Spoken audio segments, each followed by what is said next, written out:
पुण्यामधील ऐतिहासिक असलेल्या शेख सलाउद्दीन दर्ग्याच्या संदर्भामध्ये आक्षेपार्ह व चिथावणीखोर वक्तव्य केल्याप्रकरणी तसेच आजानचा आवाज बंद करण्यासाठीच्या नावाखाली दर्ग्यामध्ये घुसून गोंधळ आणि दंगल सदृश्य परिस्थिती निर्माण केल्याप्रकरणी राज्यसभा सदस्य असलेल्या मेधा कुलकर्णी यांच्यावर पुणे पोलिसांनी गुन्हा दाखल करून त्यांच्यावर अटकेची कारवाई करावी अशी मागणी आज नॅशनल कॉन्फरन्स फॉर मायनॉरिटीच्या वतीने राज्य सरकारकडे करण्यात येत आहे।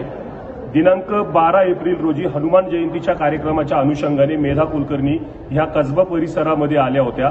त्या ठिकाणी त्यांनी मंदिरामध्ये संबंधित दर्ग्याविषयी अत्यंत आक्षेपार्ह आणि चिथावणीखोर भाषण केलं होतं आणि त्यानंतरनं त्या ठिकाणी 8:15च्या दरम्यान आजान ज्या वेळेला दिली जात होती नमाजसाठी ती आजान बंद करण्यासाठी त्या स्वतः आपल्या कार्यकर्त्यांसह दर्ग्यामध्ये घुसण्याचा प्रयत्न करत होत्या, मस्जिदमध्ये घुसण्याचा प्रयत्न करत होत्या।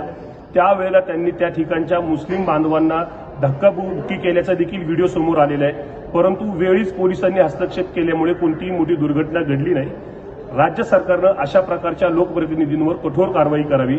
महाराष्ट्र सरकारला धार्मिक ध्रुवीकरणाच्या अनुषंगाने सर्वोच्च न्यायालयाने वेळोवेळी फटकार लावलेली आहे। पोलिसांनी अशा प्रकरणामध्ये स्वतःहून गुन्हा दाखल करावा अशी देखील सूचना वेळोवेळी दिलेल्या आहेत। तरी सुद्धा या संदर्भामध्ये तातडीनं कारवाई होणं आवश्यक आहे।